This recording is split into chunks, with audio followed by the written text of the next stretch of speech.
Irmão Xunguan? Sim? Você parece estar de bom humor. Há algo de bom acontecendo na sua vida? Você acertou. Tenho notícias emocionantes para todos. Então conte. Ouvi um testemunho de que o Senhor encarnou em carne e desceu secretamente. Encarnou em carne? Isso? Desceu secretamente? Sim. Como isso é possível? A Bíblia profetizou que o Senhor retornaria entre as nuvens e que todos o veriam. Isso acontecerá em meio a raios e trovões, nuvens agitadas, exércitos marchando e sacudindo a terra e os céus.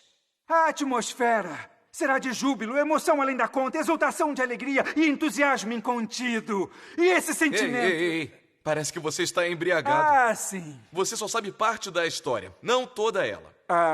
De onde você tirou essa ideia? O que diz em Apocalipse 1:7? Eis que vem com as nuvens, e todo olho verá, até mesmo aqueles que o traspassaram. E todas as tribos da terra se lamentarão sobre ele. Você acabou de dizer que quando o Senhor vier entre nuvens, as pessoas ficarão emocionadas e jubilosas. Isso mesmo. Então por que é dito todas as tribos da terra se lamentarão sobre ele? Hein? Sim?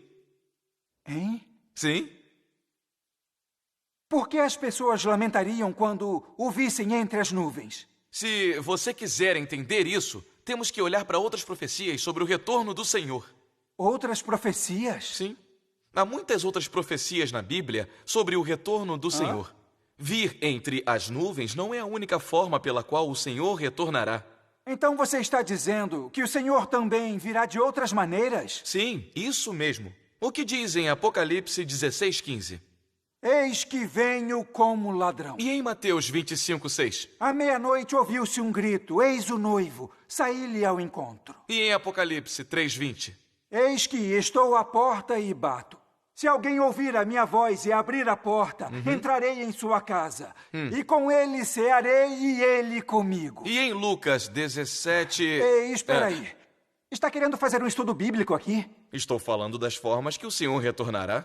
Essas passagens bíblicas provam que o Senhor virá de outras formas? Você não sabia? À meia-noite ouviu-se um grito. E... À porta e bato. E... Como ladrão. E você não entendeu nada disso? Entendo! Entendeu? Entendo que estou confuso. É melhor você explicar. Se a única forma que o Senhor realmente retornará é vindo entre as nuvens, como a profecia como ladrão será cumprida? Pois é, você está certo. Se ele vem entre as nuvens e todos os olhos o veem, alguém terá que gritar, eis o noivo, saí-lhe ao encontro. Ou o Senhor precisará à porta e bato. Parece que essa não é a única forma pela qual ele virá. Sim. Continue explicando. De acordo com as profecias do Senhor, primeiro ele descerá secretamente e depois se manifestará publicamente. À meia-noite ouviu-se um grito, à porta e bato, e como ladrão, se refere à vinda secreta do Senhor. Eis que vem com as nuvens se refere à manifestação pública do Senhor.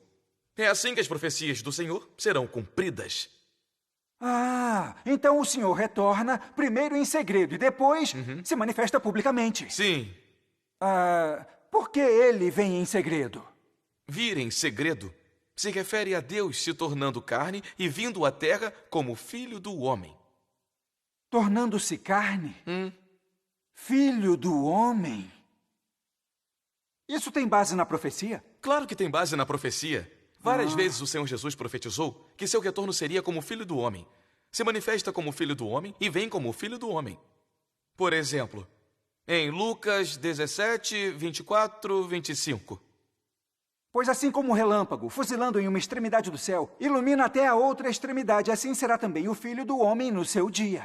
Mas primeiro é necessário que ele padeça muitas coisas e que seja rejeitado por esta geração. Isso tem mesmo uma base na profecia. Sim. Então ao que o filho do homem se refere? Filho do homem significa alguém nascido do homem e com humanidade normal. Se for um espírito ou um ser espiritual, não podemos chamar de filho do homem. Isso mesmo. É por isso que as profecias do Senhor sobre se manifestar como Filho do Homem e vir como Filho do Homem referem-se ao retorno do Senhor como carne encarnada. Se Deus não é carne encarnada, ele não pode ser chamado de Filho do Homem. Assim como Deus Jeová, ou como um espírito, não pode ser chamado de Filho do Homem. Ah, então vir como Filho do Homem se refere a Deus como carne encarnada. Isso. Isso é um mistério. Mas o Senhor Jesus também profetizou. Mas primeiro é necessário que ele padeça muitas coisas e que seja rejeitado por esta geração. Lucas 17, 25. Isso é mais uma prova de que o Senhor retornará como carne encarnada. Se a única maneira que o Senhor retorna é entre as nuvens, como essa profecia seria cumprida? Está certo. Se o Senhor apenas retornasse entre as nuvens, quem ousaria resistir ou rejeitar? Viva! Agora ele está entendendo. Estou entendendo. Hã? Mas por que Deus vem como carne encarnada nos últimos dias? Ah, esta é uma boa pergunta. O que você quer dizer? Deus veio em carne encarnada nos últimos dias para realizar a obra de julgamento. Obra de julgamento? Deus Todo-Poderoso diz: é claro, quando Deus se torna carne desta vez, sua obra é expressar seu caráter primeiramente por meio de castigo e julgamento. Usando isto como fundamento, ele traz mais verdade ao homem, mostra mais meios de prática e assim alcança seu objetivo de conquistar o homem e salvá-lo de seu caráter corrupto. Isso está por trás da obra de Deus na Era do Reino, de a palavra manifesta em carne. Ah, então Deus vem em carne encarnada para expressar a verdade e realizar a obra de julgamento. Sim, e isso cumpre as profecias do Senhor Jesus. Quais profecias? Porque o Pai a ninguém julga, mas deu ao Filho todo o julgamento. João 5:22. Quem me rejeita e não recebe as minhas palavras, já tem quem o julgue.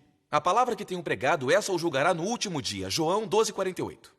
Deus vem como carne encarnada nos últimos dias para expressar a verdade. Profecias sobre isso aparecem no início da Bíblia. Isso. Por que Deus não realiza a obra de julgamento como espírito? Pense bem.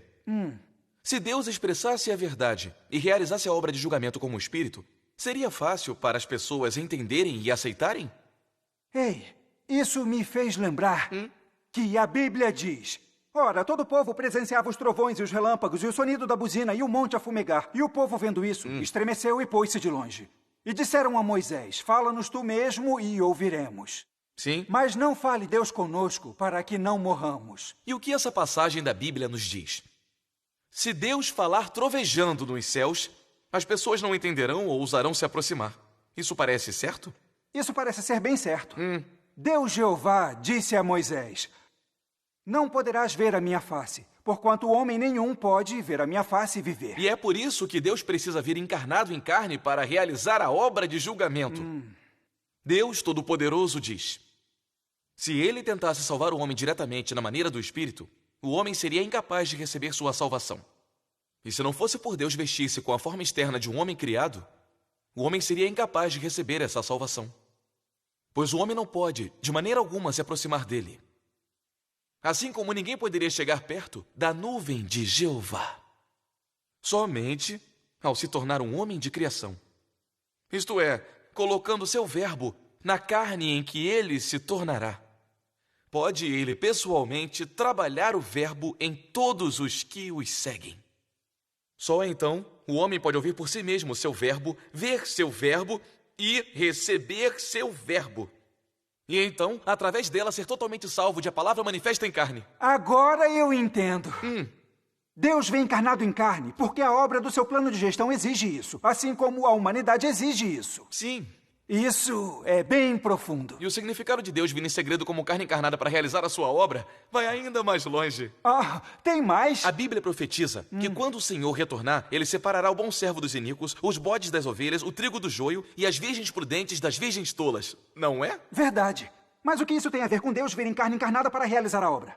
Vou dar um exemplo não muito preciso. Pode dar. Se o imperador quiser mostrar compaixão e eliminar os traidores, qual é a melhor maneira de se fazer isso?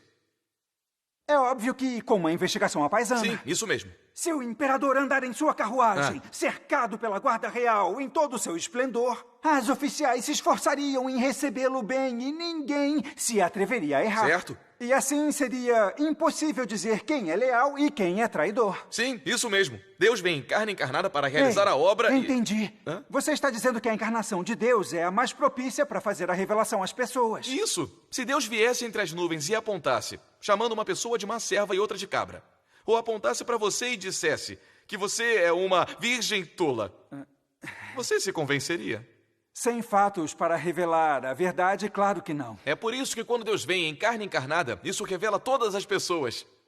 Os que buscam a verdade e ouvem a voz de Deus são as virgens prudentes. Eles veem a manifestação de Deus nas palavras e obra de Deus Todo-Poderoso e dão as boas-vindas ao seu retorno. As ovelhas de Deus ouvem a sua voz. As virgens tolas, pelo fato de Deus encarnado aparentar ser comum e normal, julgam, condenam e resistem a ele de forma descuidada. E isso revela as pessoas más. Minha nossa, ao operar em carne encarnada, ele classifica as pessoas de acordo com seu tipo. Deus é muito sábio. Nos últimos dias, Deus vem em carne encarnada para operar, expressar a verdade, realizar a obra de julgamento, purificar e salvar a humanidade. E criar um grupo de vencedores antes do grande desastre. Depois, após Deus trazer desastre e conceder recompensas e punições, ele se revelará a todas as nações da terra. Estas são as etapas da obra de Deus. Os que aceitarem a obra de Deus Todo-Poderoso nos últimos dias, experimentarem o castigo nas palavras de Deus e forem purificados, serão levados para o reino de Deus e desfrutarão das promessas e bênçãos de Deus. Parece que a chave para receber o retorno do Senhor é ouvir a sua voz e aceitar a obra de Deus encarnado em segredo nos últimos dias. Sim, isso mesmo.